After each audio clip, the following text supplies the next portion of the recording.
Afternoon. Welcome to the October 6th session of the Cape Cod Regional Government Assembly of Delegates.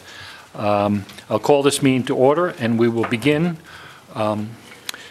First, before I get into the moment of silence, I'd like to say that we recently lost our longtime clerk, Diane Thompson. She was pretty much the heart and soul of this organization for almost its entire existence.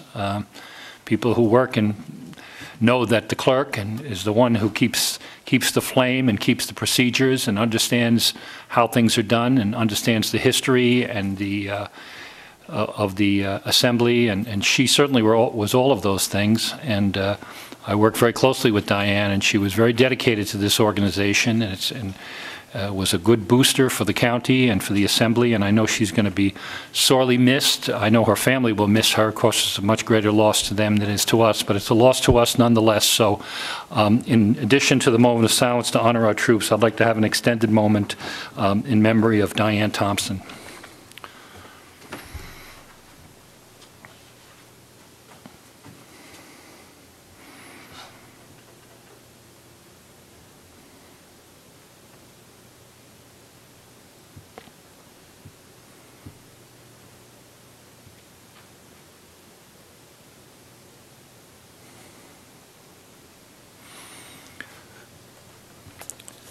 Thank you. A longtime delegate, Mary Lou Pettit, was going to be here today. She had some suggestions on how the Assembly might honor Diane, but she was unable to make it because of the weather, but we're going to have her scheduled for the next meeting, and she's going to come before us, and we'll see what we can do in honor of Diane and her service to the county and to the Assembly. So, okay, we'll now stand for Pledge of Allegiance.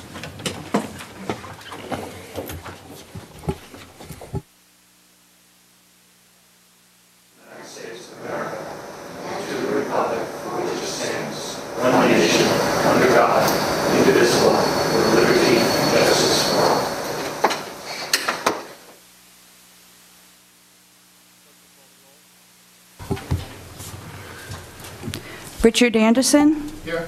Ronald Bergstrom? Yes. George Bryant? Leo Kukunis? Here. Christopher Kanega? Here. Thomas Keys? Here.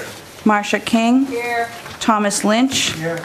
Teresa Martin? Here. John Ullman? Here. Paul Pilcher? Here. Anthony Scalise? Fred Schilp? Charlotte Strebel? Here. Julia Taylor. We have a quorum with 79.82% of the delegates. Thank you. Now I'll need a motion to approve the calendar of business. So moved. Okay, it's been moved and seconded. Second. All those, any additions or corrections? Hearing none, all those in favor say aye. Aye. Opposed? Okay, I will now need a motion to approve the Journal of September 1st, 2010, which you should have all received. Are there any additions or corrections to the journal? Hearing none, do I have a motion to accept the journal? Mr. Speaker, move to approve the Journal of September 1st, 2010 as submitted. Thank you. Do I have a second? Okay, it's been moved and seconded. All those in favor say aye. Aye. Opposed? Okay. We move on to the communications from the Board of Regional Commissioner, as it's singular in our agenda and singular here in the hall. So as soon as Commissioner Flynn is ready, we'll get communications.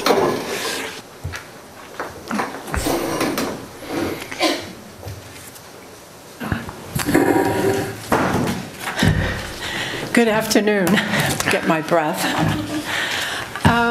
Let's see, Bill's coming. He's right behind me. And Sheila will not be here today. She has another engagement. And we had a great day today, I have to tell you. We had all of the new AmeriCorps volunteers begin. And we always meet with them the first day. They introduce themselves, tell us their names, where they're from, what colleges they attended, what their specific course of study was, and which house they're going to be living in. And we get to actually talk to them, and it's great. So it's a really good day. And they have a lot of enthusiasm, and as they always do. And so we're really looking forward to working with that group. And aside from that, We didn't have any other business this week. We are working on the evaluations, the performance evaluations for our county administrator and for the executive director of the Cape Cod Commission. So, and we are following the new changes to the open meeting law, which obviously say that you cannot discuss performance in executive session. It has to be in public session. But you can prepare and write your documents in executive session.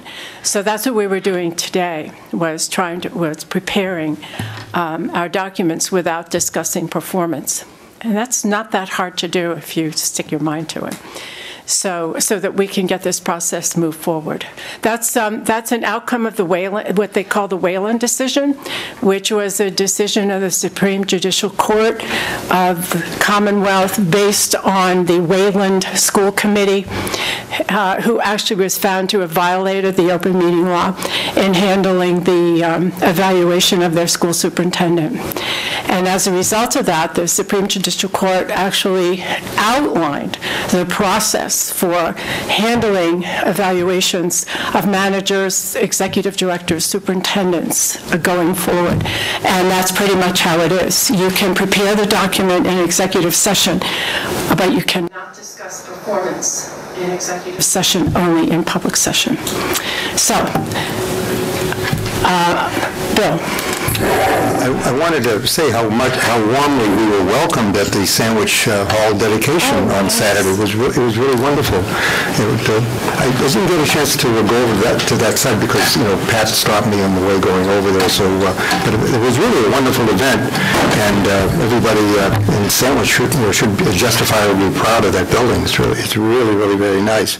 On Friday morning, representing the commissioners, I went to the domestic violence breakfast at the Cape Codder.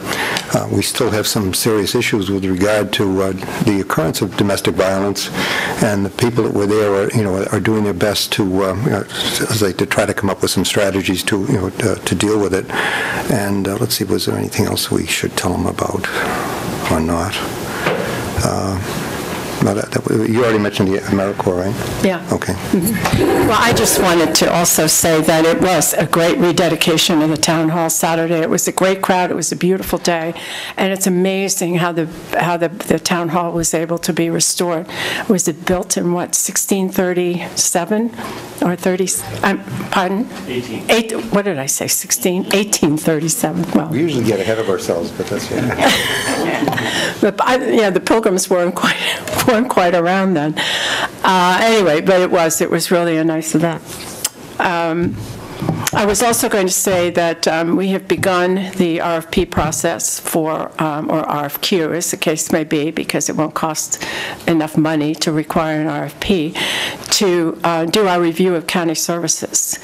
We believe the words of Daniel Borston, who some of you may remember Daniel Borston, a historian who actually lived on Cape Cod and died, I think, in 2004.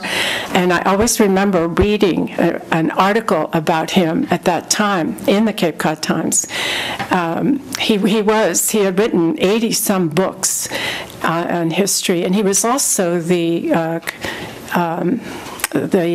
Librarian of Congress for many years, so I think from the mid-'80s and until his death, actually. But he made the statement that planning for the future without a sense of history is like planting cut flowers. And I've never forgotten that, because I think it's so true. How do you know where you want to go if you don't know where you are? And so that was kind of the whole basis for our taking this look at the services we have now. What are they? How are they performed? What does it take? What do they cost? And what is their value?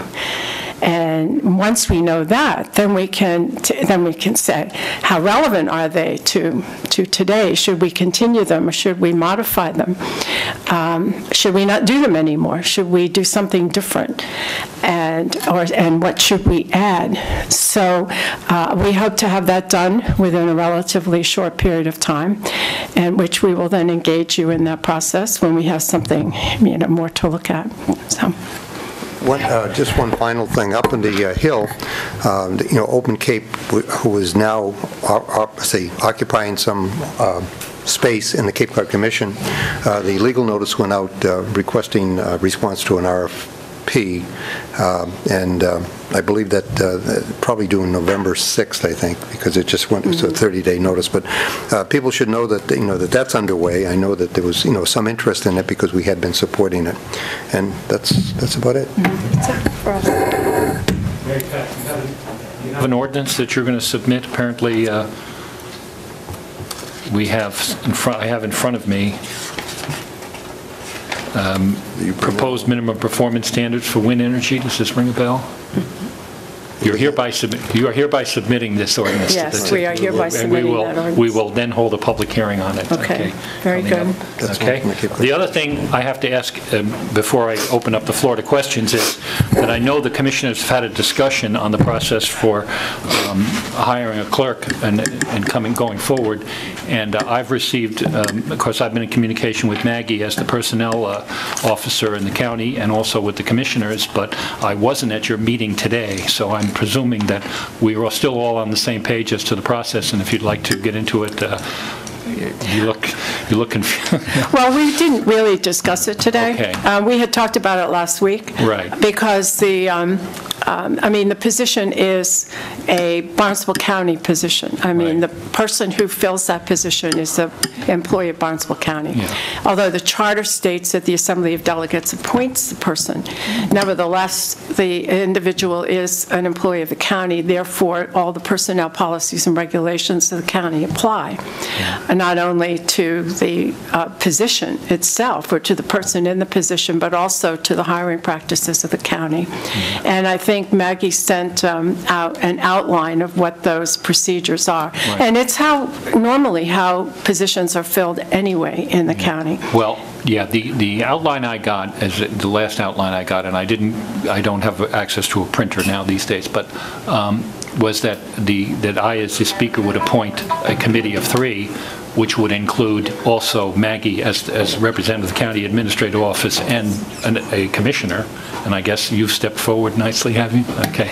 And that they would then using the policies and procedures of the county and also of the state, right, and understanding the rules surrounding privacy and so on of the applicants, we would then go through the process where we narrow down the applicants, and that we would do interviews, and that we would then report our findings to the Assembly and to the commissioners. And as you say accurately, of course, everybody who works for the county works for the commissioners, so we understand they are a county employee. And I think that the procedures, if I understand the procedures correctly, at least to me, they seem like the best way going forward. And I have. It's not going to be an easy task, but we'll go through it. Is that how? Am I on the right page with you? I'm on the same page with you. Okay, yes. Good. We have employment law issues as well that you have to follow affirmative action. All of those things. The reason I bring this up is because it's been a topic. Right. It has come to me that it has been a topic of conversation among some of the delegates, and so I wanted to clear. I wanted to bring it on the table right now so everybody knows going forward how it's going to be. And so Maggie just presented it to us as she does when anytime there's a vacancy in the county, and with a procedure, and usually it's a committee, a screening committee, or whatever you want to call it, a screening, and for positions of that nature, that's usually how it works. And usually Maggie, as the Human Resources Director, is always a member of that committee, and then she brings people from the department, if you will, that are involved, and usually a commissioner does sit in on some of those. Like, for instance, in Human Services, Sheila is our liaison to Human Services, so she would sit on the committee, and so that it's pretty much standard practice in the employment practice in the county. Yeah, and I think, just speaking from my own standpoint, having gone through this a little bit with town managers and so on, I know that sometimes it's difficult for people to come forward. They may have other jobs and so on. So it's important that you keep the resumes and the applications and the privacy of the applicants within a group of people until you're ready to interview the final applicants and so on. So that's that's true. I think that's in the memo. Yeah, that's it.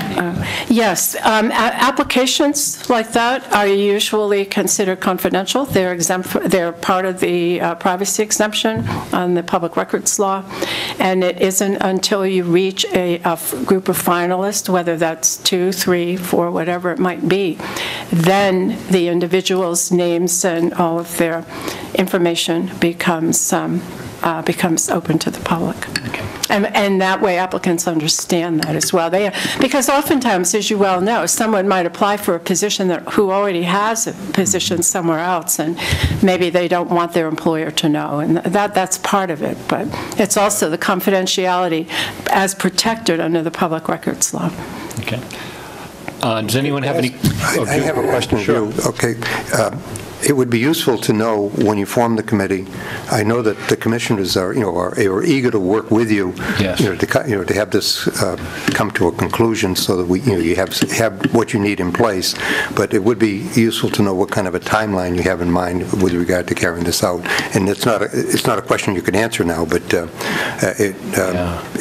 process does need to begin, and you have to tell us what you're anticipating for it to end. I made some preliminary talk. In talking to Maggie at the time, I did ask those very same questions as to the requirements for public notification. In other words, we put an ad in the paper, we have to interview, we have to have certain dates, a certain amount of time for people to reply, and obviously the Assembly appoints the clerk when we reorganize January 1st. Now, that's not a drop-dead date, but it is now only early October, so we would hope to have a process completed by then. But that's, we'll get together and we'll determine what the best course of procedures is. It's not something that we've had done very often in the past, fortunately, and under these circumstances. It's 20 years since the last one. Right, and the charter's clear that the Assembly appoints for this position. That's understood by all, I believe. Does anyone have any questions? Yes, I guess we do. George, I'll give you the. The first clerk was David B.H. Martin, who was a retired attorney who lived down here on Indian Trail, and he was elected by the Assembly. His background in government was extensive. He had been an assistant to Senator Saltonstall, and he and Jonathan Moore, who's the uncle of Timothy Geithner, put together the legislation for the Cape Cod National Seashore. David and 3 of us put together the administrative code day after day. We worked until it was finished after he was elected. He received no salary. There was no salary for the position at that time. So needless to say, there weren't many applicants or people interested in it. And it worked out quite well. Thank you. Let's see, he must have been a Republican. No, he was a Whig. This was a long time ago. Tom. I was wondering if we could have an update on the progress responding to the Conservation Law Foundation 60-day letter of intent. At the last meeting, I raised a couple of issues, one being they seem to have cited both the Cape Cod Commission and the county, and the Cape Cod Commission is a department of the county, and I was wondering if there was a way to merge the two so that the county was the lead on that and say, look, we don't, because, in essence, if you're it appears to me that when you do a lawsuit, you can't have one department going this way and the county going another way. And then I had also made the strong suggestion, well, I guess I'm wondering who's handling the writing of that decision. Who's handling what? Who is answering the letter? Well, it is a subject of litigation, and we have had discussions in executive session about how we are going to proceed, and I think we're not quite ready yet to announce what our procedures will be. But we will very soon, because the 60 days is coming up. So I would say within the next week or two we'll have a response. But we have to get more information. We're waiting for some more information from council, and we have to be ready and have it cleared by council too. Who's council? Who is council? Well, we haven't hired council yet. We've talked to our own turn, but we are interviewing counsels to help us with this lawsuit. All right, that was my concern. Yes, and we have not as yet. That's a very wise move. Yes, we are interviewing various counsels of various firms, and we're looking to find the very best counsel to represent us based on the specifics of the lawsuit.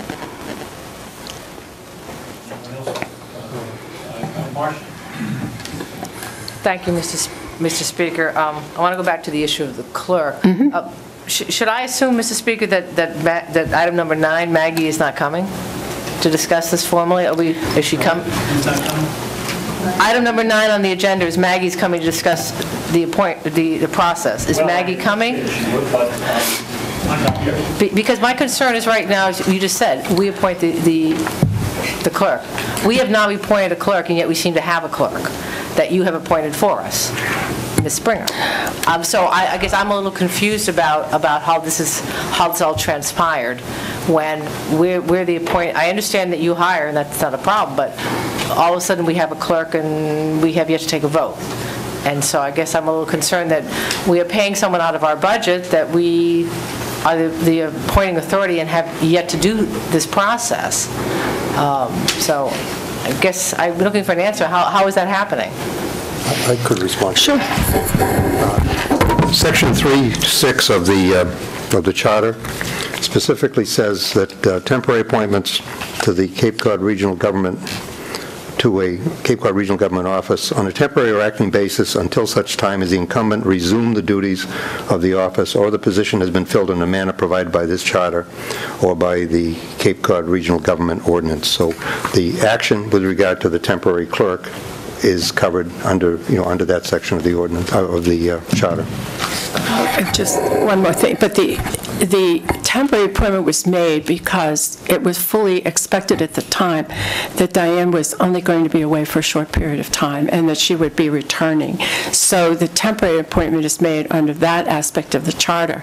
But of course now the circumstances have changed, and now we have to look to fill the position on a permanent basis. So that then has a different process, and that's what Maggie has outlined, I think, for all of us, is the employment policies and practices of the county in terms of how vacancies are filled. Does that help or no?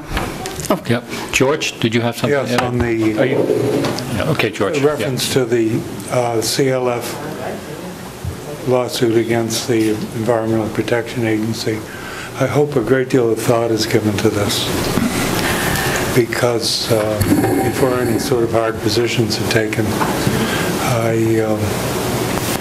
I was involved when I was on the Cape Cod National Seashore Advisory Commission, and the CLF went against the beach buggy people. It was a long and controversial process, and it's something that I personally believe is a good lawsuit, and I hope we can work something out, because the reputation of the Cape is at stake. The tourism on the Cape is at stake unless we do everything correctly here and keep the waters clean. Thank you. Wise words. Thank you, George. Anybody else? Yes, John. Thank you, Mr. Speaker. Getting back to the appointment process for the new clerk, have the commissioners or Maggie, through her job as the Human Resources Officer, given any thought to changing the job description, the pay structure, length of service? Has anything been discussed about that? My understanding is that Maggie has given the job description, I think she gave it to you, no? Well, the job description is out there for review, so if anyone wishes to make any modifications to it, now is the time to do that. She has given it to us. And I was of the understanding that she had circulated it to Ron, but if not, then please know that that it would be a good idea to review it and see if there are any changes you want to make that the Assembly might want to be, because there's still time to do that. Some of the, so I have to step in here for a minute. Some of the communications from the county have not reached me, and we'll go into that in a bit. I mean, you know, so it's possible I could have missed it too. I've changed my email system, so, but I will, if I have it, I will distribute it. If not, I hope Maggie will distribute it to the judge. Yeah, well, the first item in the memo about job description is attached is the existing job description. Please review and let me know whether or not you have any changes to make. Yes, Marcia. I just want to follow up on John's question. I agree with John. I mean, I went back and looked about the hours that I was told people were working, the hours that are in the budget, the salaries, and how much. And are we going to have a public discussion about what we're going to do? Well, we currently have a position that says it's 3/4 time, and another position that says 0.67 times. Yeah, are we going to discuss maybe revamping this job and doing it differently? Is that going to be in the subcommittee, not the whole, the Assembly of the whole?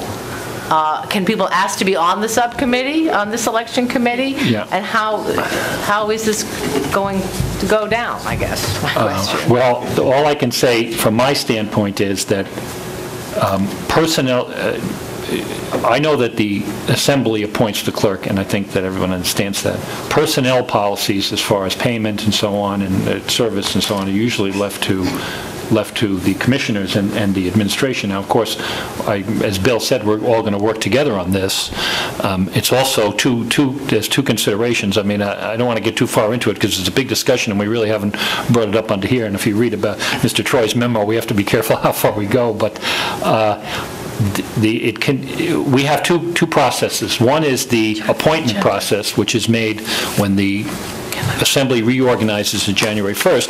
Another is the budget process, which is when we determine pay scales and so on, and a number of employees and throughout the budget process. And usually, every department, and we are a department of the county, is reviewed, and the job positions are reviewed during the budget process. Now, that's one side of the coin. The other side of the coin is if there are going to be substantial changes in the job description or levels of pay or halftime, it would probably behoove us to let the applicants know so they know what they're going into. So I agree with Marcia. This is a big discussion, and I'm not ducking it, but I don't know if we can discuss it right now. It's not something we can do right now. So yes, it will be brought up, and probably, I mean, the Assembly has to vote on the budget, and they have to vote on the appointment, so one would think that that's going to be part of that process. Paul? Thanks. Could we put this on the agenda for... Microphone, please. Yeah. Could we put it on the agenda for the next meeting, so that, or at least one meeting before the process gets underway in full form, so that we have an opportunity to at least hear what people's ideas are? Well, just Bill, did you have something? I want to make a comment that on your agenda, it does say communications from Maggie Downey on the hiring process for the clerk's position. To me, that would open up the door to be able to have a limited discussion of it. I would remind you that, we are about to enter into the budget process. The budget, we're expecting to see information on budget between now and the end of the year, under the rules that you have. So part of the job description, I would suspect, would include what the term of employment would be, as well as whether it would change from 3/4 to FTE.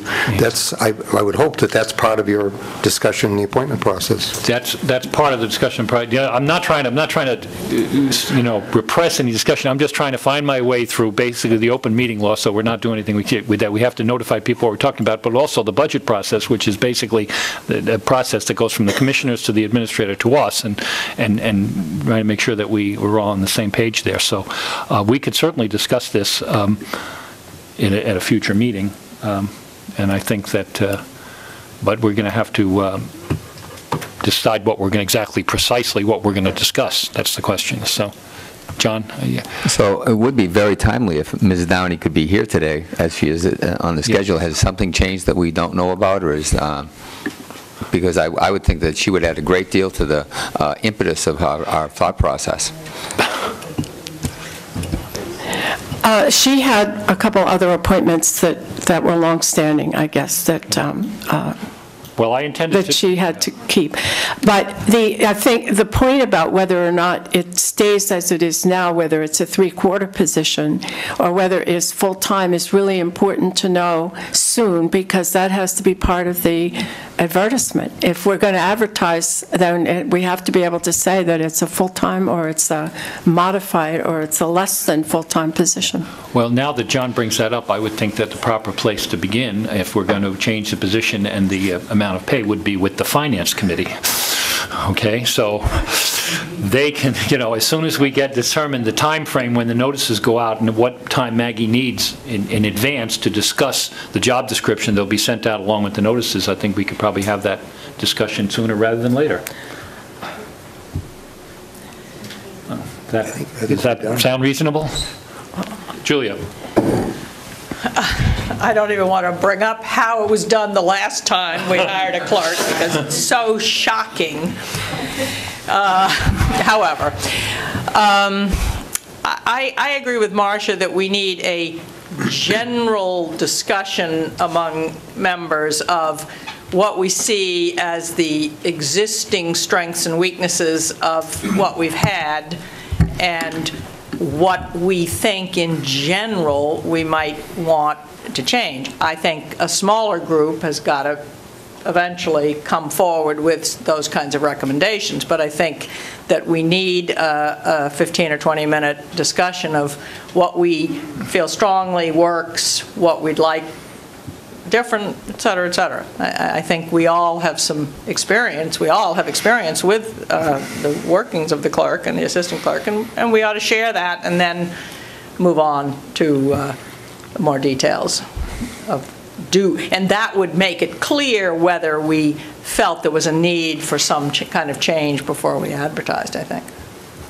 And I don't think Maggie can tell us the answer to that. I mean, she can tell us the process and how it goes about, but we have to make a decision of how we want the office and administrative work to go, and so we need to have that general discussion, probably the next meeting. We can do that, I guess, if it's everybody's on the same page with that, and we'll go from there. In a happier note, I should remind you that on next week we're meeting in Bourne to go through the thrift shop and some of the other activities up there. And if anybody's available, they certainly are welcome to join us. And we could send you specific information on where that is. Okay. Are there any other questions for the commissioners on this or any other topic that they've brought up? Hearing none. Well, thank you very much.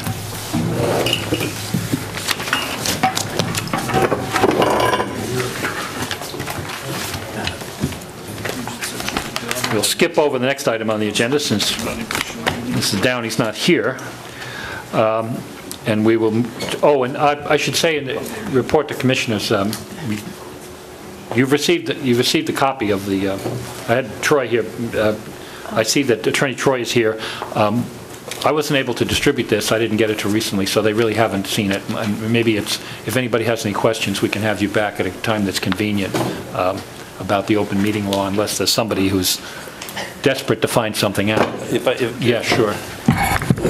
The county administrator asked me to be here just to reiterate what I said to the speaker and conveyed to other people in the staff, that the commissioners and the administrator recognize, the big role that Diane played here, and that you might have some questions, some legal questions, and I am available, and the other lawyers in my office are available. If you have any questions that you want to, through the chair, forward to us, and we'll give you a written response.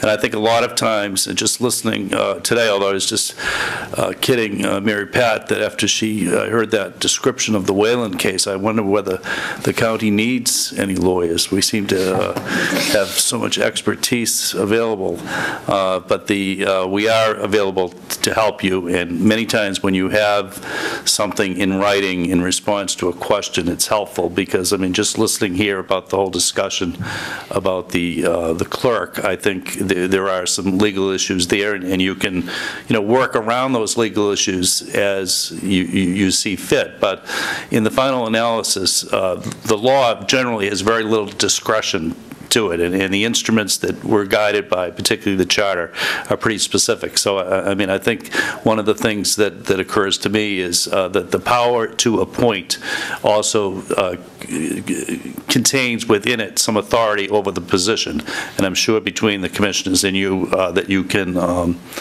discuss that and decide, the type of position that you want to propose, and then obviously fill that. The other thing I was going to mention, I believe my memo is about the open meeting law. There's some new regulations, and I'm going to be supplementing that memo that have been issued that relax the open meeting law in the direction that we talked about, which would be very helpful.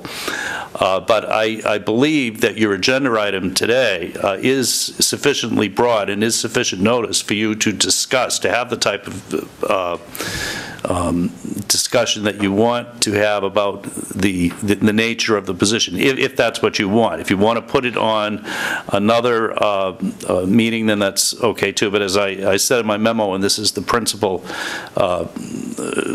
the principle that I am relying on chiefly is that part of the law that says that the speaker really has, or the chair of a board has absolute discretion in determining if a agenda item is sufficiently noticed, and if it comes to the point where the discussion appears to be going outside of that notice, the speaker can interrupt the discussion and say, I think we should post this as a separate agenda item at a subsequent meeting. I also, we send down the memos just from my office, all memos about everything that go to everybody.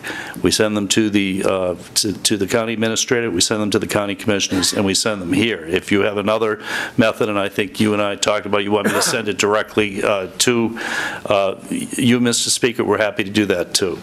Okay. So we can put you all on the email list if you want. It's completely, it's fine with me. Well, it usually would be sent, if you have a memo, usually be sent to the clerk's office, and they would send it, even if it was addressed to me, it would, or you could send me one, but as long as they have a copy, that way I could have them distributed to the assembly delegates as is warranted, without having to bounce back. So I'm not very computer savvy these days, right. And so I'm not. Okay. Paul, did you have a question? One comment. I appreciate the fact. Sorry. One comment. I appreciate the fact that you say we could have that discussion today. I would personally prefer to wait until after we have the job description and have been able to review it. Yes.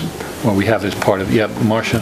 Speaker, but Paul, you can't have a job description, because I think part of the discussion has to be is what is the job. Currently, it's two. It's like 1.5. It's $81,000 for two positions with two medical, and maybe we should consider changing the job. So I think that's.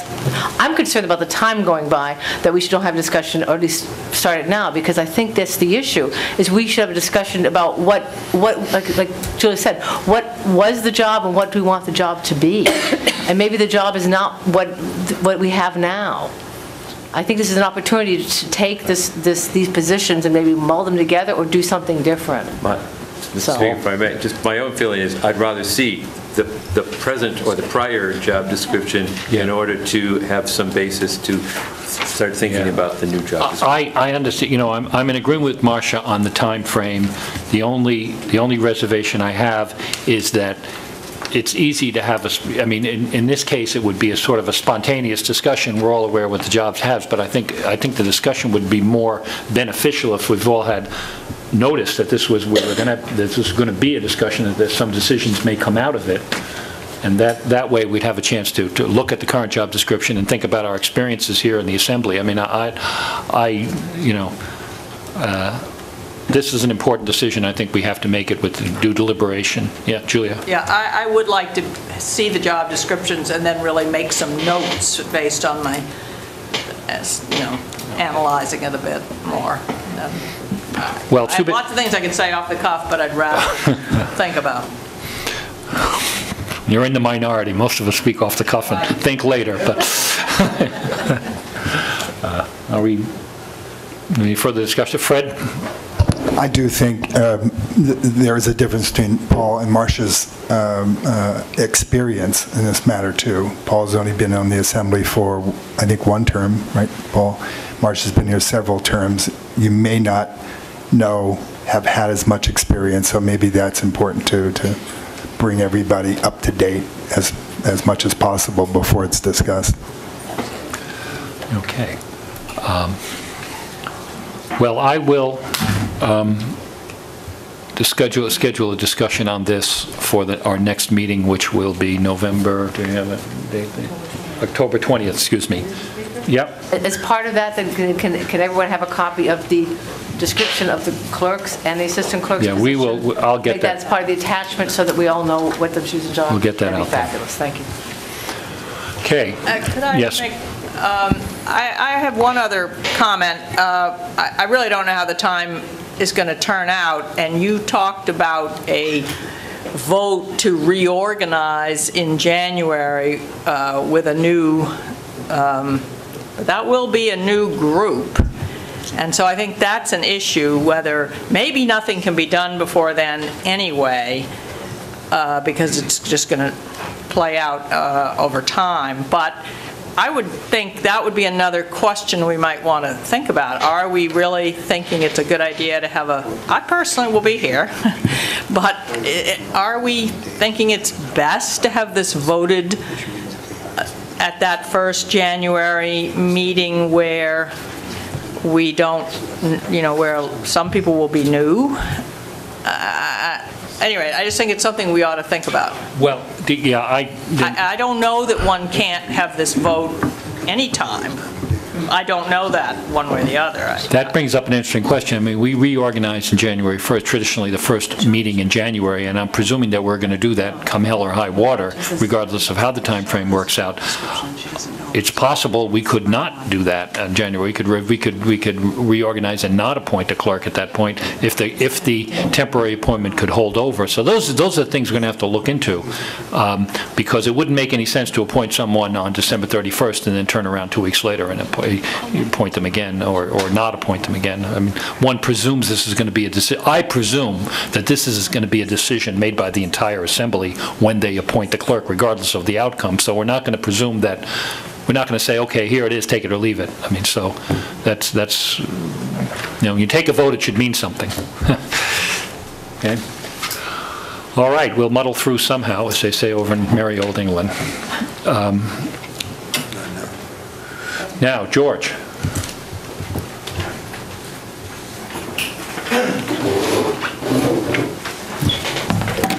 Good afternoon, thank you. A little odd being giving you a report from the health department, not feeling terribly healthy myself with a cold, but that's the way life is. So what I expect you want is a sort of brief overview of our activities, and I'll save a discussion of the laboratory till the end, because the laboratory is part of a movement that the department is contemplating up to the gym, and I'll report a little bit on the progress of that. The highlights of this year, of course, the department is fairly multifaceted. We provide a lot of logistical support to the towns. This year, for instance, we conducted, particularly seasonally, about 1,100 inspections for the towns at their request, usually during the summer when the busy time is about us. This year, in particular, there was a call to arms with the H1N1 issue, where we had to mobilize a lot of our staff to help the towns with conducting some of the vaccination clinics. Some of our staff wrote programs, registration programs, online registration programs for registering for the H1N1, some which were attributable to really keeping the calm for the public during that time when, the vaccines were very limited, and we had to develop a strategy which allowed people to get vaccinated, not to be beating each other up at town hall trying to figure out who gets a vaccine and when. So in conjunction with a lot of health agents, as part of a health agents coalition, we actually set about a strategy which involved our Medical Reserve Corps, which I'll talk about a little bit later, involved our staff nursing, but almost every one of our staff was involved at some level with the H1N1 incident. We've been struggling a little bit without a public health nurse. Rita Mitchell this year retired, as you may know, and we've tried to fill that position, having a little bit difficulty finding the right fit. And the right fit for that job probably has about 16 arms, so we're having a little trouble finding somebody with that many arms and as many legs. Rita provides a service to the municipalities in vaccinating all of the fire and police departments, keeping them up with their vaccinations, their TB tests, and it really is a job that involves a lot of hustle. At our disposal are some contract nurses which we use both for health and wellness fairs. We've sort of expanded their role to go in this year particularly to assist some of the fire departments. Some of the fire departments actually contract with us to purchase their vaccines for them and actually go in and do the vaccinations, particularly seasonal flu vaccine, because these are frontline people and they really need to be vaccinated, and oftentimes the decision is made, vaccinate their children also and their families, because they're the ones that are out there being exposed and then going back. So the wellness fairs are another responsibility of the public health nurse. We're organizing our contract nurses this year.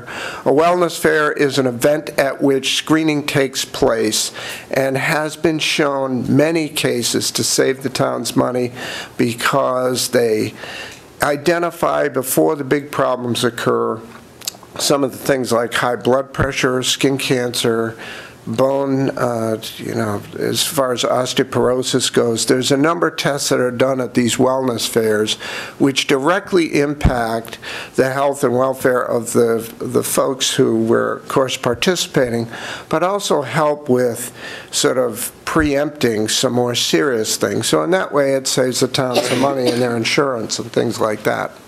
The Septic Betterment Program, which I think you have a vote coming on later, either at this meeting or a following meeting, about borrowing another $10 million. This has set an unprecedented record this year at $4.4 million.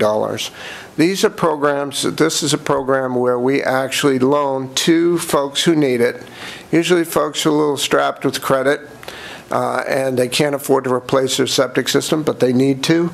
And this program, of course, does not rely on their credit because, as you may know, it's somewhat of a lien. A betterment is a lien on a property, and it's actually, in our case, a super lien, which means before the bank gets their money, we would get ours. So in that way, it's a comfortable setting in that there is no risk. But on the front lines, supplying to people really need at a time when they're really stressed, you know what the climate is like out there, and all of a sudden they have a septic system breakdown. To know that they have a place that they can come to and obtain a loan for that in very quick fashion is really an asset to the community. We've also instituted this year with the septic loan program a monthly payback if they want to. We surveyed about 1,000 of the participants. They said, you know, we'd like to be able to pay this monthly rather than quarterly because that quarterly bill is a big hit. So we actually now bill them monthly.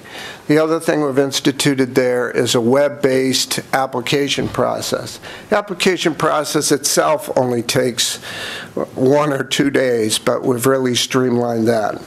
A little add-on to that is, as you know, a lot of the towns are very interested in wastewater management planning, and some of those options that people are crying for, let's find out what on-site systems do, how about waterless or composting toilets? Well, our department did obtain a grant from DEP to actually fund a lot of the aspects of a compost toilet installation. And we worked with the septic loan program. So right now, anybody who would like to participate in that program, that is, they have a failed septic system, and want to consider using a composting toilet for their house, for their black water dispersal or elimination, then they can obtain a 2% 20-year Betterment loan, which is a little different from the 5% we normally are allowed to charge to maintain the program. We believe this will encourage the use of the technology as well as get us some very valuable information for towns that may want to consider using this in whole or in part, most likely in part, as part of their comprehensive wastewater management sort of strategies.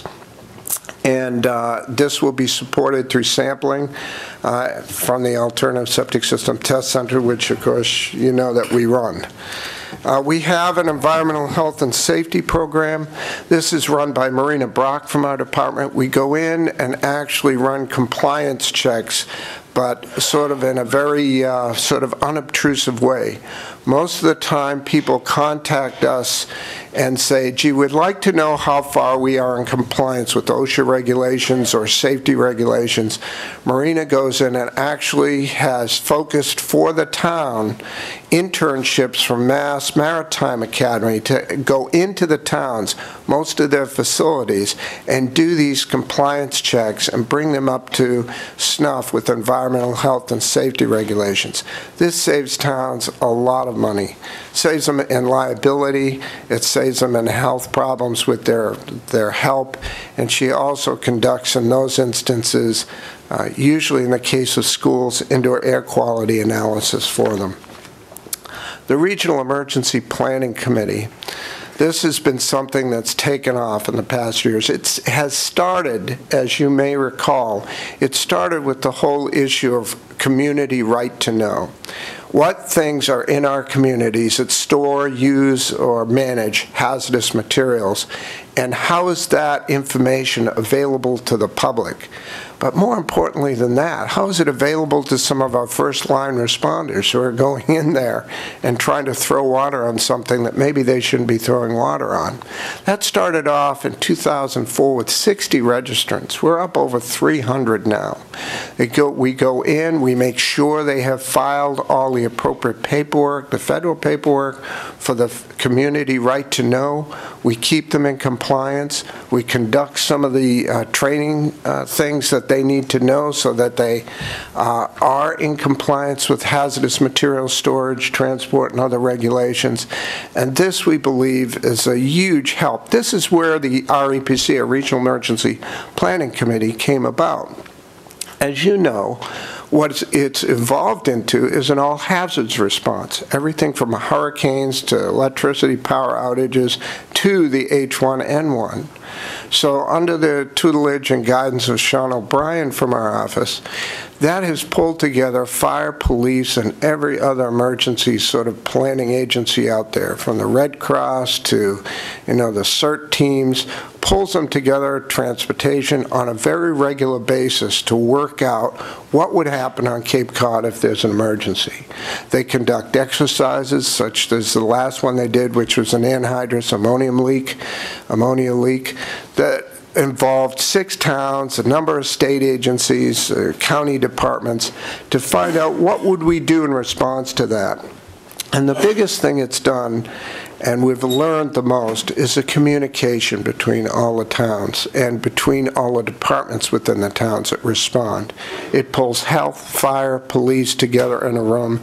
As you know, 5 years ago, I think you could ask any health agent who his police and fire chief was, and he might get one of them.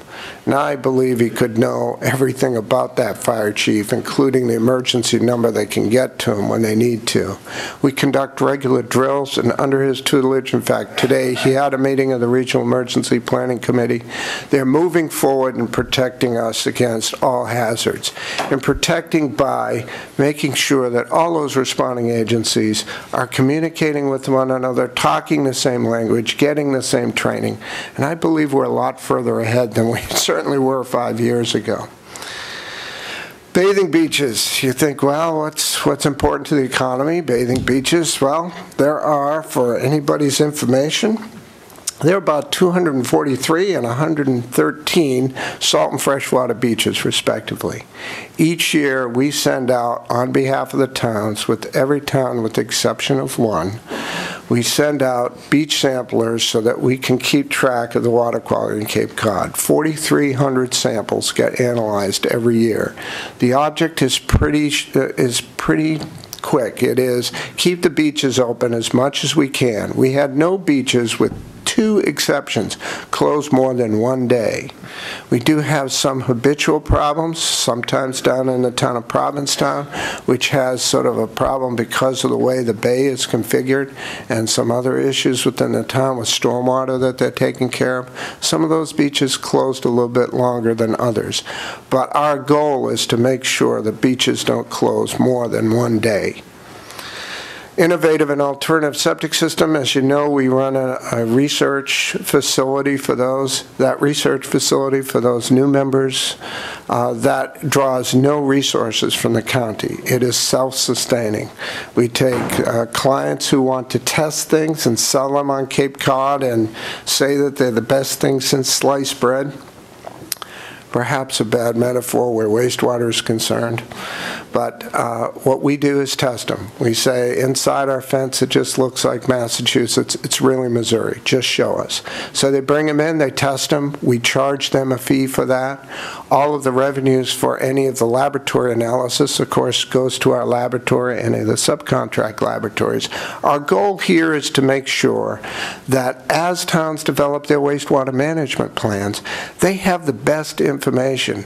And we are confident that between that and the system which we monitor, the results from 1,500 systems out there in all of the towns, between those 2 pieces of information, every wastewater advisory committee on Cape Cod has the best, bar none, the best information on on-site and small package systems that is available anywhere. And we've done that, really. That was started with some grants through our department.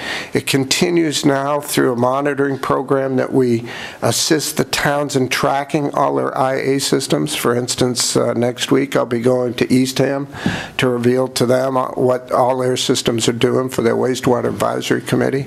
So we track those. We give them the information that they want. It's a web-based system, so it's really, it is going to be self-sustaining. We're well on our way to that.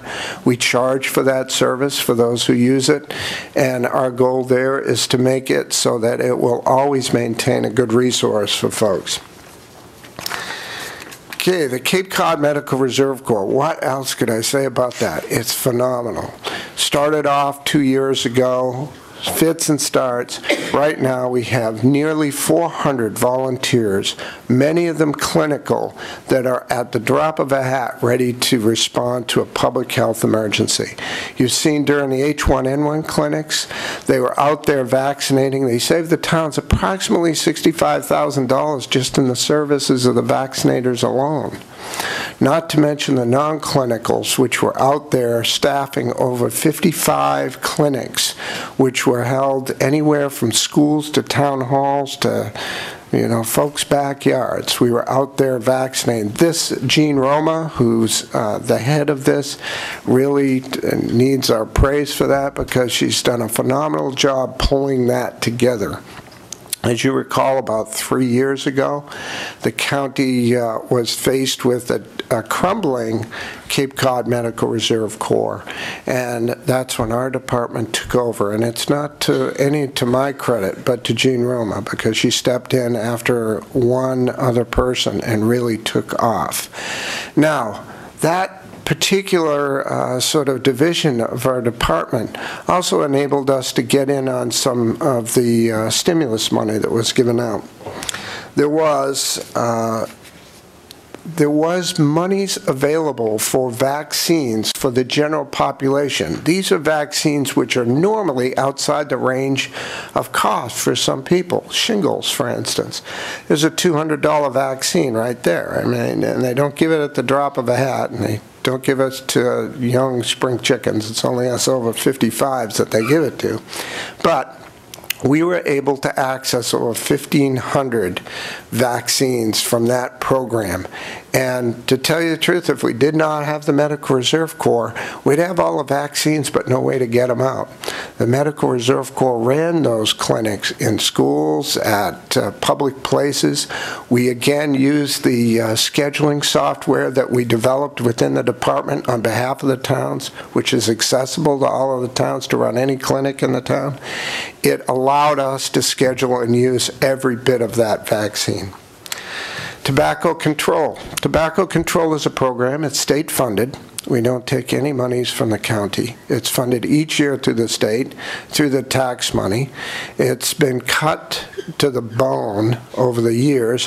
However, we have maintained primarily a youth access program where we go in, and there have been over 1,200 compliance checks among the towns.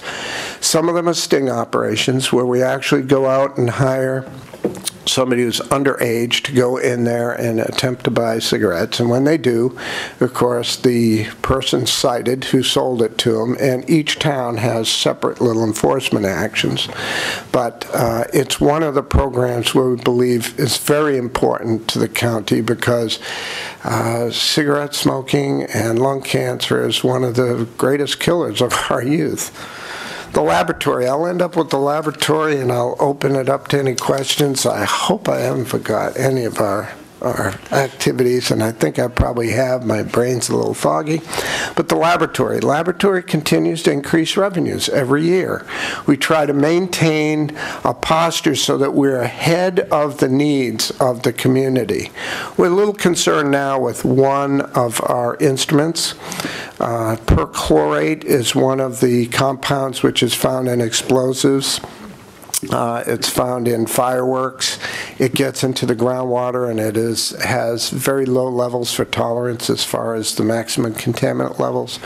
We understand that there may be a change in the regulations which will not allow our present instrument to be used. So this is a prelude to what you'll probably see, which is a request for us, perhaps even a request under supplemental budget for some instrumentation. We're sort of trying to anticipate what the analytical needs are going to be for the next 5 years here in the county. One of them will be perchlorate. It will continue. We have the issue out at the Fire Training Academy where we're doing approximately $30,000 to $40,000 of analysis for the county in that particular instance. But we also know that pharmaceuticals and personal care products and certain pesticides are going to be on the horizon. So we are thinking ahead to what instrumentation we will need for that. So you may see a request on that. There's been a big question about the laboratory moving up into the old gymnasium at the prison. The plans are somewhat in a little bit of a stall now. As you know, that project will cost somewhere around $1.8 million, and it's not the money that's stopping us. Right now, we are through Mark Zielinski and our town attorney trying to see what our responsibilities will be with DCAM, because we understand that DCAM, if we have involvement by DCAM, the project cost will go up considerably. And if it goes up considerably, we then won't have the money for it. It's capital assets, Department of Capital Assets. And that requires a level of oversight. We've always done a lot of things. You may know that the County Health Department is now in the old jail. Please, welcome to come up. We have a few cells still left. And we've always done these projects sort of on a shoestring. And if you go up there, and you're welcome to all come up there and tour it, you'll see that that shoestring has gone a long way. The staff up there has actually put some of their own sweat equity into it and done their own painting and some other things. But Facilities here has done a marvelous job. They would oversee the move into the gymnasium of the laboratory, and we would like to keep it as simple as that, but I believe this DCAM might be an issue. And Mark Zielinski has asked Mr. Troy to form a letter of inquiry to DCAM to see where we might be able to accommodate our needs and not disobey the law. So that's pretty much it for the activities of the department. I'm sure I missed some things like rabies control and some other public health issues, but I'm certainly open to any of your questions. Okay, do we have any delegates have any questions? Julia? That does remind me, what has been the incident of rabies in the last X time? I don't have that at my fingertips, but we are continuing the baiting program because of our interest, and one of our staff members is on the Cape Cod Rabies Task Force, along with Carl Van Hoen of Yarmouth. And they are continuing their baiting program through the Department of Agriculture. So I think the incidence is down low, but it is not zero. They still track some animals with rabies. As you know, what they generally do when they get a suspect animal is send it up to Boston. Well, one body part they send up to Boston. Usually the head. It is the head. Thank you. George, has the incidence of Lyme disease actually decreased to some extent in Barnstable? No, I believe other it's counties that are going up. Other counties are going up, and Dave Simser would be the best person to ask that. Our major activity in there is getting out to the school kids. Rita Mitchell last year, for instance, touched about 3,500 kids with outreach for Lyme disease. But I think we're seeing a surge in it statewide, but you should ask Dave Simser about that.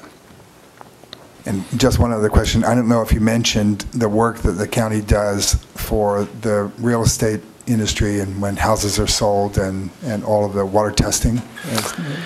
Did you? Yes, I didn't mention that, but it is part of the laboratory service for anybody who would like their water analyzed. And we typically do this at real estate transfers. We have what we call real estate package, which involves even volatile organic compounds. But we do maintain a readiness. The laboratory's main emphasis, by the way, is drinking water. We also analyze for all of the towns their landfill wells, and the lab also, of course, supports all the beach monitoring and the surface water monitoring, as well as the tests that are done from the Alternative Septic System Test Center. Just, you know, what has happened is that your computerization of all of those records of all of that real estate material was then factored into the work that was done to try and look at over the past several years in Truro. The trends. That was put together in terms of understanding what has been going on over the last couple of decades. Yeah, we've done some major projects in Truro, Eastham, and Wellfleet in that regard, particularly Eastham, which has a very aggressive sampling program. I think it's every 3 years. They have certain Sentinel ones that they get out every year on the Sentinel sites, every 3 years for their town. Thank you, Mr. Speaker. Yeah, George, I know that you do an aggressive campaign with your summer interns doing inspections, and it's appreciated in all the towns, especially in the Lower Cape, where they just don't have the resources to do that on a summer basis, especially. I noticed that the demand is rising in all of those towns. Is your department going to be able to meet that demand in the next budget? I believe we will. We will submit a budget which calls for level on that, because what's really happened is with our summer help, we're starting to develop a flexibility that and a crossover between some of the help that works with the beaches and some that can actually go and do both, and some some that are specialized in one, but that flexibility plus our regular staff is really, I believe we will be able to meet all the summer inspectional needs for sure.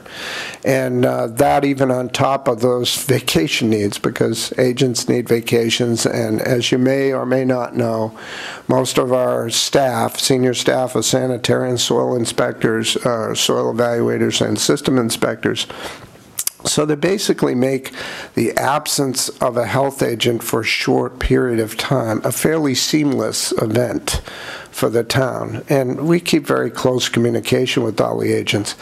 If you did not know that monthly we meet with all the agents, there is a coalition of health agents primarily focused around public health issues, but we have used that opportunity, which is somewhat mandated by the Department of Public Health, as training opportunities in all sorts of areas. The last time we ran some Title V credits for them so they wouldn't have to leave the Cape. We're looking at cutback in travel for all of the health agents, so we're actually beefing up our in-house training so that they can get their CEUs and maintain their certifications.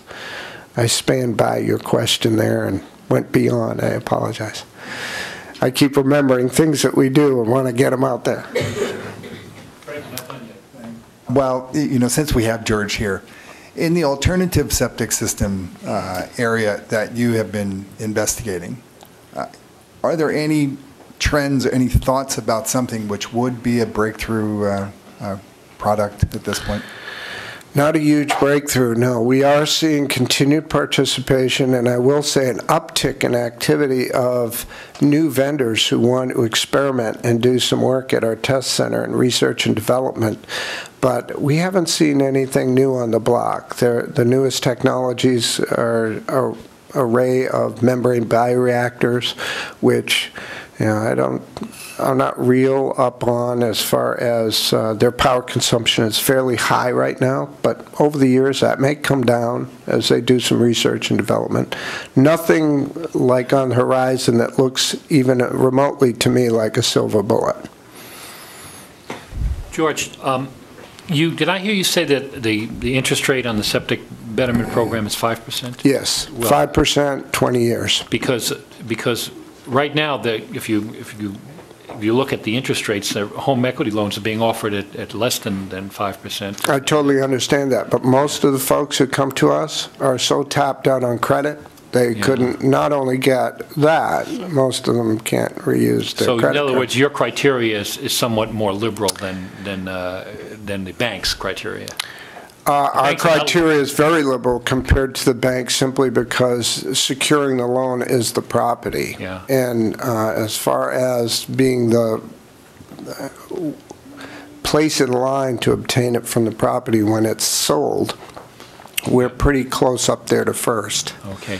The other thing is looking toward the future. I mean, I don't know the enabling legislation that set up this betterment program, but one of the big issues in Chatham, and I imagine throughout the Cape, is going to be the people who have failed septic systems either have the opportunity to hook up to existing centralized sewer or will have the opportunity when the sewer comes through, and this is going to cost one presumably somewhere $10,000.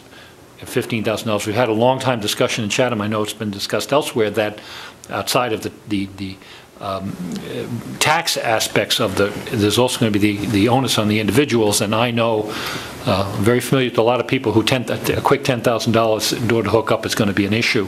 Is there any way of leveraging that money that's in the septic betterment system to say, no, I don't need a new septic system, but I have this pipe right over here? And you mean the actual hookup itself? Yeah, we do that. Oh, you do? We actually use those funds. In fact, our first experiment with that was Provincetown. A lot of people, once they were paying the betterment, they said, geez, I can't even hook this puppy up. Okay. Again, possibly a bad analogy, but we said, fine. And we actually inquired to the state revolving fund, and we use that now for their actual hookup. Another thing we do in regard to that is we inquire when somebody asks for a loan, whether they will be, for instance, in Chatham, much of the town to be sewered, there is sort of a moratorium a little bit on putting in brand new systems if you're going going to be hooked up. If you're going to be hooked up in a year, we definitely don't encourage a replacement of your system in case, unless you really love leaning into right punches.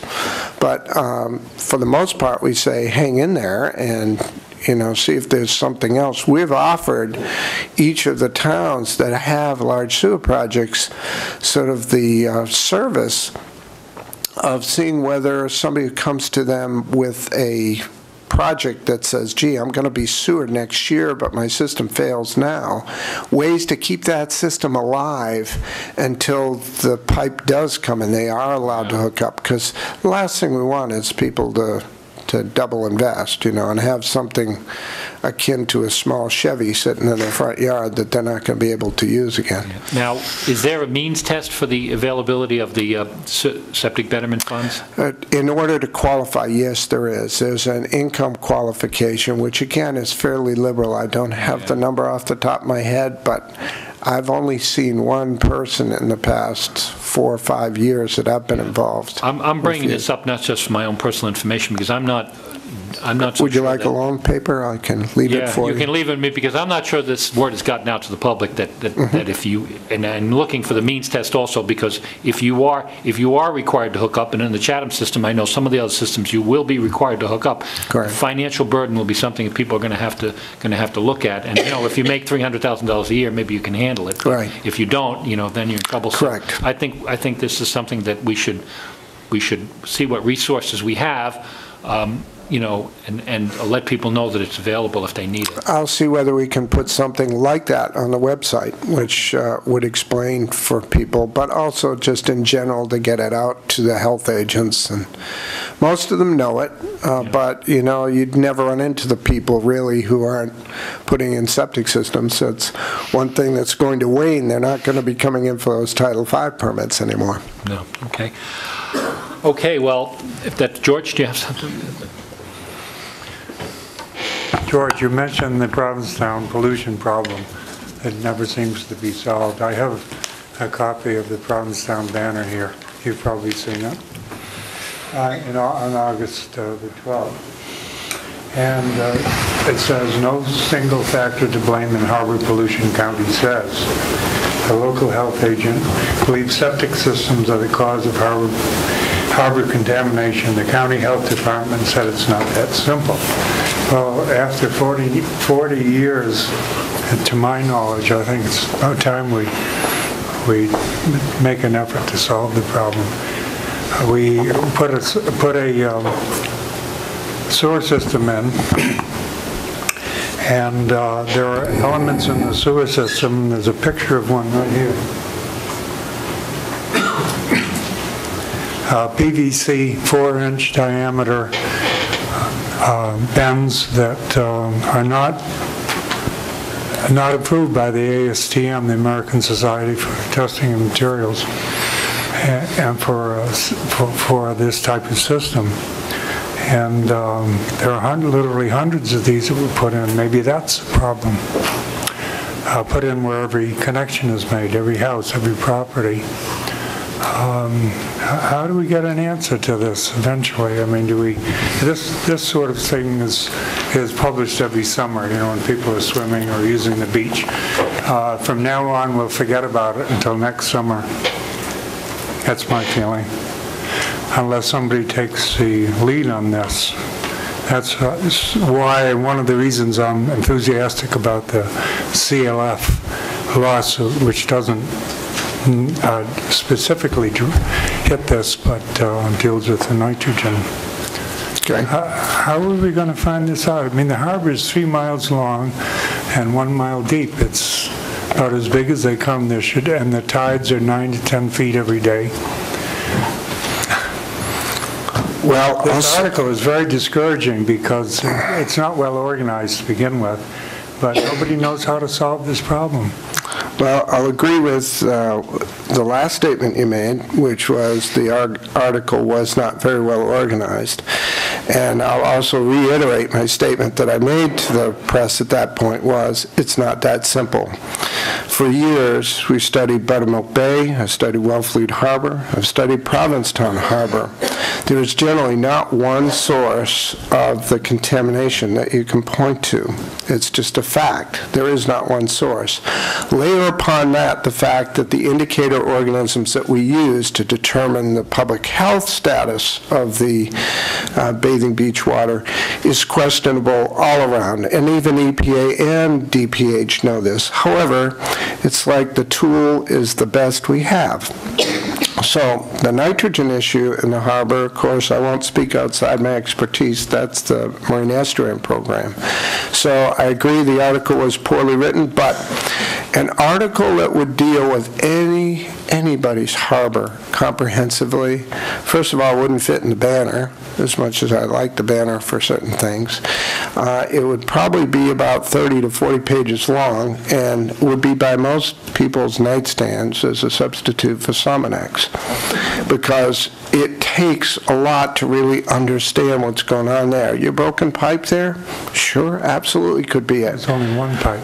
And there's many connections in there, and there are ways to get at this. You're right, and still, until somebody takes the bull by the horns, they won't get the answer they want. However, I stand by the fact that to use the bathing beach, which is what that article used, the bathing beach tests that we had done, to indicate any one particular source is a stretch, a long stretch. So that's all I would have to say about it. Do you think a systematic approach to locating any leaks would be? Well, I think it would be a perfect solution to eliminate at least that one source, sure. Pumping a bunch of dye through the system would probably do that. Thank you. Just to follow up on that, George, I mean, obviously, Provincetown has a lot of restaurants. They have an enormous population during the summer. Those restaurants are busy. I mean, and the responsibility is seeing that those restaurants and the other commercial enterprises along that street, including the churches and museums and everybody else. Right. I don't want to beat on the restaurants. Would be the responsibility of the local health agent, would not? Absolutely, and we assist the local health agent. You feel that there's no question of them not doing their job. They're on top of this, and there's no pipes, mysterious pipes going out into the water or anything like that? Well, I think that's in Provincetown now. I'd say, yeah, that's probably a remote possibility because there's been a lot done. However, I would not dismiss the possibility that something like Mr. Bryant was talking about has occurred, and there might be an implication to that to the Bay. What I'm saying more, though, is what we've seen out there and what we've reported, specifically what was quoted in the paper, is a far stretch to pin that to any particular thing. There's systemic problems all over Barnstable County, and each town has its own story to tell in some small embayment somewhere. And it does need some investigation, which usually costs money, which people were reluctant to spend. Okay. Well, if that's it, thank you. Well, thank you very much for the opportunity, and please visit us up the hill. Don't let the bars scare you. We actually kept them all in place, and some of our staff actually came in on the weekends and instead of leaving them dull gray, painted them black, so they really stand out. I always say that it keeps the staff in line to have an open cell. Thank you. Okay, thank you. Is there any communications from public officials? Are there any communications to members of the public? Before I convene the assembly, we will be discussing proposed ordinance 10-19, incentive zone regulations, Cape Cod Commission regulations, general application. Some of the staff have dutifully sat here for this whole thing in case you have any questions. So if you do have any questions, which I believe, I'm not going to anticipate the committee, actually we voted it out unanimously, which I'll mention later, but anybody have any questions on this for the staff? I guess not. Well, in that case, we will now convene the assembly, and we will begin with proposed ordinance 10-19 to amend Chapter G Growth Incentive Zone regulations of the Cape Cod Commission, regulations of general application. And I do believe this was voted out of the government regs unanimously with approval of the government regs committee. So with that, any further questions? If not, do I have a motion on this? You got, hello? Yes. I would move that we vote in favor of proposed ordinance 1019 to amend Chapter G, Growth Incentive Zone Regulations. Okay, do I have a second on that? Second. Okay, it's moved in second. Once again, is there any questions on this? Hearing none. Do we need a vote, roll call vote on this? Yes. Yes, we do. Okay, so we'll vote, that's what we'll do. Okay. Richard Anderson? Yes. Ronald Bergstrom? Yes. George Bryant? Yes. Leo Kukunis? Yes. Christopher Kanega? Yes. Thomas Keys? Yes. Marcia King? Yes. Thomas Lynch? Teresa Martin? Yes. John Oman? Yes. Paul Pilcher? Yes. Anthony Scalise? Fred Schilp? Yes. Charlotte Strebel? Yes. Julia Taylor? Yes. Mr. Speaker, proposed ordinance 10-19 to amend Chapter D passes with 73.94 of the delegates saying yes. Okay. And 26.06 absent. Okay, thank you. Now we have a report from the clerk. There will be a public hearing held on October 20th regarding the ordinance for the minimum performance standards for the wind energy conversion facilities. We ask that anyone on the Standing Committee for Governmental Regulations, if you're not able to attend, if you could let the office know by October 8th. In your packet is a copy of the fiscal end year report, also a memo from Attorney Bob Troy regarding the open meeting law. There's also a copy of the ordinance and memos regarding the RPP that was submitted today by the commissioners. And if you could please pass in your travel forms. That's it. Okay, thank you. Is there any other business to be brought before the Assembly? George. I attended the Advisory Council on Human Services on September the 23rd, and Commissioner Mary Pat Flynn was there as well. There was a discussion about the nutrition program, and the presenter actually cooked something there in the transportation building, which is quite tasty. We all had some. And there was, among other things, there was discussion about the vote that we made for the $11,500 that was requested by Diane from the Council of Churches, and I think everybody was reasonably satisfied after that. We have a new statistician replacing Lauren Smith, and she came to introduce herself, and I'm very happy that it's happened as quickly as that, because Lauren retired a month or two ago. Yeah. In regards to that, I'm going to look at the future agendas. I know that the state-funded initiative on homelessness has ended, and the grant that was given to the county, or through the county to the consortium of homeless council members has expired, and I know at this point they're seeking other funds. It's unlikely we'll have a lot, but I think we can certainly add to, our whatever influence we have to trying to help them in that quest. So maybe if they're willing to come before us sometime in the next few meetings, and we can see where we're going to go from there, because I know that the funds for human services have dried up all over the state, and we'll have to regroup, so to speak. So, Fred, did you have something? I missed a few minutes of the Assembly meeting. I'm not sure why, because my clock, when I sat down, it was 4:03, and this was saying, this is about 10 minutes fast, I think. Yeah. Oh. Okay. But that's not my point. Was there a discussion about Diane Thompson? Was there a moment of silence? Yes. Was there? Okay. Was there a discussion about any sort of memorial or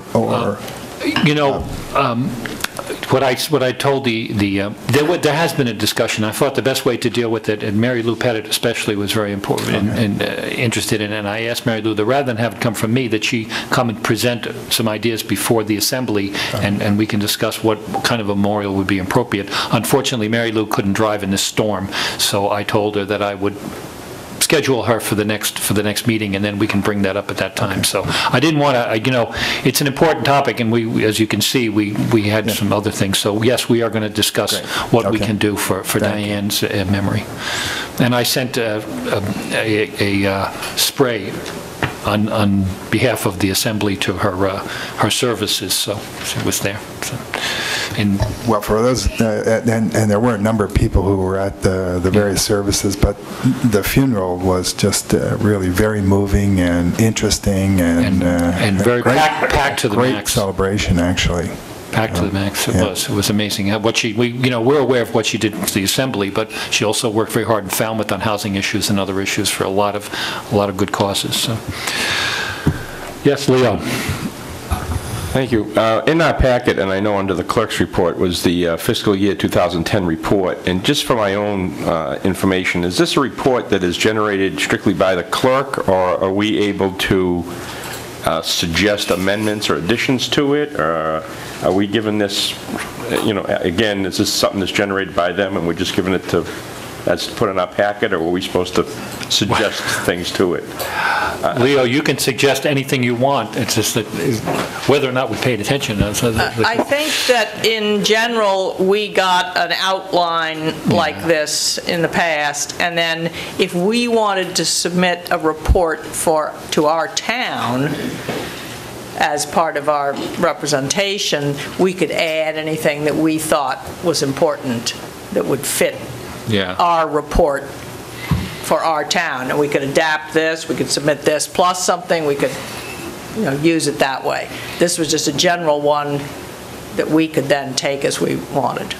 Yeah, it's usually, Leo. Excellent. Then with that, I won't make any motions to change this, but I do accept to use this as a base. But I would like to add, though, that in the final paragraph about the Charter Review Committee, I just want to remind everyone that the Charter Review Committee did make the report to the Untitled Assembly. The Untitled Assembly took a vote, and there will be, in fact, on the November ballot, go out for the voters to either accept or deny those changes. And I just think that's an important addition, especially if we're going to bring this back to our town, to make them aware of those, that subsequent vote that will be happening. Okay, I'm going to recognize Charlotte, who has some more information on that. Thank you, Mr. Speaker.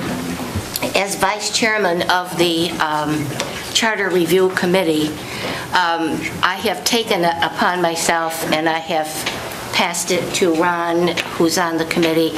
Teresa has looked at it, and Leo has not had an opportunity.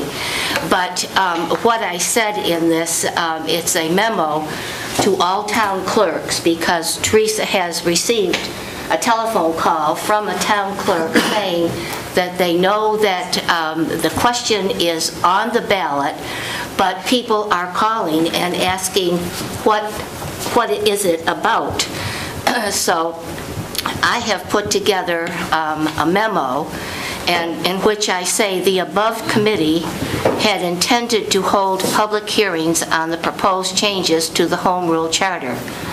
However, circumstances beyond our control prevented this from occurring. We are therefore asking all town clerks to post this notice to assist voters in responding to the question that will appear on the November ballot. Shall the revisions to the Barnstable County Charter proposed by the Assembly of Delegates be adopted? The proposed amendment changes pertain to Section 9-4 of the Charter, and I have then listed the changes: the legal holiday falling on the first or third Wednesday, the changing the date for organization to no later than January 15th, a statement dealing with the decision of there not being a quorum present, what would happen, deleting the language dealing with the temporary absence of the county commissioner, also removing reference to the residency requirement for the county administrator, deleting sections 9-7, 9-8, 9A-1, and 9B-1, which deals with personnel issues, and deleting the language dealing with transitional and contingency components of legislation never enacted. Those were the items that were brought before the Assembly by the Charter Review Committee, and so I think that I'm sorry that we did not hold these public meetings, because I think it was very important. They were scheduled to be held in 3 parts of the county, and it fell through the crack. And I'm sorry that the chairman is not here today, because I don't know what's going to happen to the Charter Review Committee. If we have until the end of December, which was also in there, to continue our work. So as the vice chairman, I will get in touch with Fred Getchner and find out what's going to happen, and so I will have something to report perhaps at the next meeting as to the continuance or not continuing the Charter Review Committee. But I hope that you're all in agreement with this memo, that we email it to all the town clerks and ask them to post it to help people if they come in and want to know what the question is about, because it wasn't, of course, contained in that little red booklet that came from the state, because it only pertains to Barnstable County. So I hope that this will answer any questions that town clerks have. Thank you, Mr. Speaker. We'll probably discuss the continuation. As you know, the Charter Review Committee works toward the election process, and change in the charter would have to be approved at the ballot, which now would mean the year 2012. So before the expiration of the current year and the expiration of this committee, I think we'll have a general discussion on the continuation of this committee, and perhaps perhaps we can have an ongoing committee to review the charter on an as-needed basis, and that way it'd be easier. Chris, did you have something to say on that? Yeah, just a quick question. These revisions to the regional policy plan about minimum performance standards for wind turbines, is that something that comes here, or is that something that's done internally as a regulation at the commission? We just lost our commission people who'd been here for hours. I was raising my hand. And then you asked. Okay. But anyway. Well, anything substantial changes in the regulations comes before us. Yeah, we're going to have to see that. So we're just scheduled the meeting. Yeah, that's what I mean. So we're going to beat it to death then. Okay. Is there any other business to be brought before the? To move to adjourn. Do I hear a second? Second. Okay. All those in favor say aye. Opposed?